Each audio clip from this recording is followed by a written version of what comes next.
In this video, we'll make a dresser using only one machine and our hands. We'll also test out a cool new technology and find out if it's possible to make stained glass from epoxy. Enjoy watching. The plan is for this entire video to revolve around a single machine. I decided to do something like an experiment and create an interesting piece using only one machine and my hands. I know that many woodworkers don't really see a laser machine as an essential tool in the workshop, but I have the opposite opinion, and ever since I got one in my workshop, I use it in almost every project. Right now it's cutting out the dresser doors, which is exactly what we'll be making today. All these intricate patterns, ultimately, I plan to fill with epoxy resin to create a stained glass effect. We'll get to that later. We designed this dresser from scratch, and let me tell you, it's no easy task. In fact, it's not a quick one either. It took 3 full days of work to create the model, after which we did a trial assembly. You realize where mistakes were made and correct them. Then you cut everything again, check it, and only after that do you start filming the video. But by then, the model is already completely finished, checked, and even tested. As a result, the file that took about a week to create is available for free in the description of this video. Feel free to use it.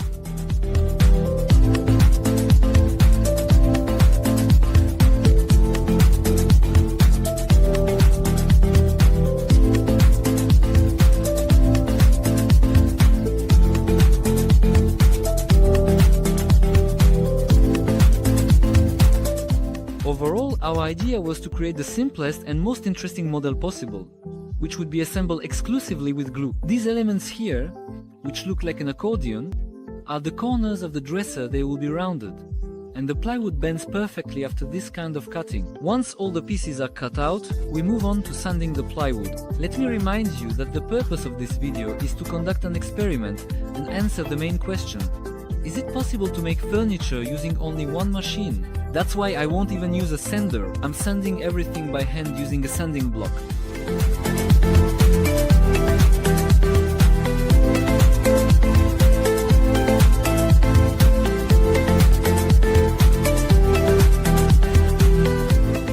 And now for the most interesting part. We're about to make something like a stained glass window. Before pouring the stained glass with epoxy, we need to paint the doors. To keep the experiment fair, I won't use a spray gun, and we'll paint all the plywood with a roller. I think anyone can handle this tool.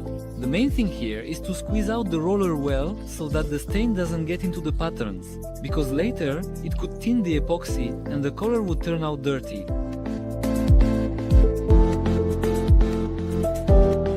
The next step is to coat the already painted plywood with a protective layer. This is a universal hard oil. I've been using it for a very long time and can confidently recommend it. Here, it's also very important not to apply too much oil, since oil doesn't get along with resin. And if it gets into these recesses, the resin won't really adhere there. That's exactly why I'm applying the oil at this stage, because I know perfectly well that I'm about to fill several hundred holes using epoxy of different colors.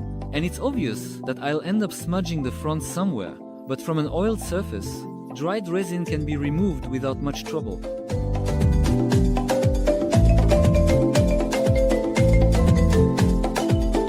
I also soak the edges with oil so that later I can remove any resin that might theoretically get there as well. So, the doors are ready for pouring. All that's left is to make the formwork. Using the same laser, we cut thin strips of acrylic glass, unpack them, and assemble the formwork. First, I tack them in place with a glue gun, and then I shape them as needed.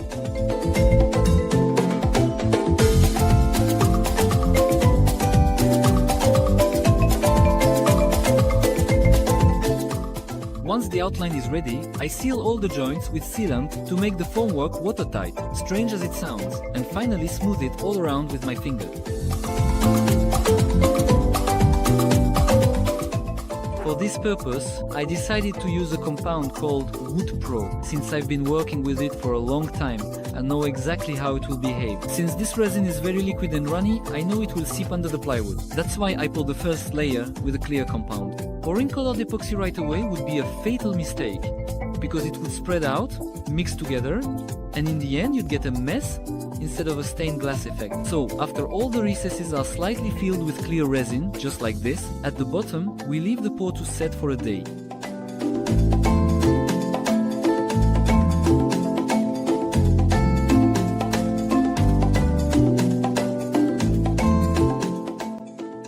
And already in the morning, when the first transparent layer has set, we start working on the colored filling. As a result, as you can see, each niche is isolated from the others by a transparent layer, and all the colored cells stay in their places. By the way, it's much more convenient to do this with a syringe, and so, color by color, this goes on for a couple of hours. In the end, I used all the dyes I had that generally fit the composition. I used both alcohol-based and regular dyes. Links to all the materials used, as always, can be found in the description of this video. There, you'll also find promo codes for discounts and a file to create exactly the same dresser.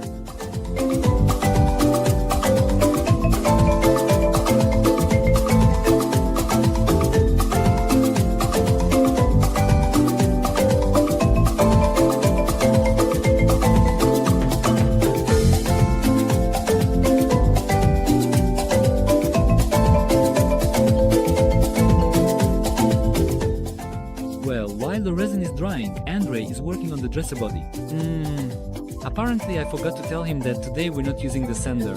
Oh no, I didn't forget. Basically, the process here is exactly the same. First comes preparation and sanding, and then painting the finished parts with a roller. All assembly, except for the hinges, will be done using glue. And to prevent the glue from seeping out in the wrong places, we tape over the joints with masking tape. Then we assemble the structure.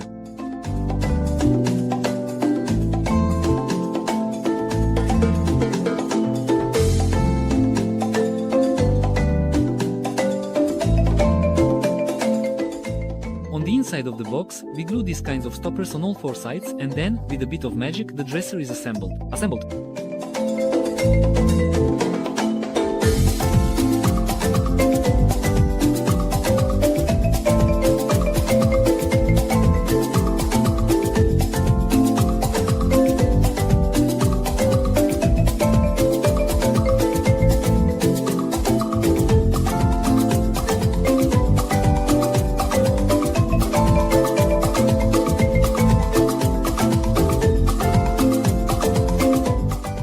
We also carefully pre-ran the wires inside the body, so that we could easily power the LED strip.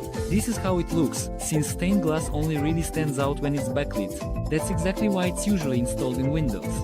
In general, I really enjoy working on projects like these that require some tinkering, but unfortunately they don't always do well on YouTube. For example, this particular video, which we spent almost 2 full weeks carefully drawing and preparing, actually ended up getting the very fewest views recently. And honestly, it makes me feel bad.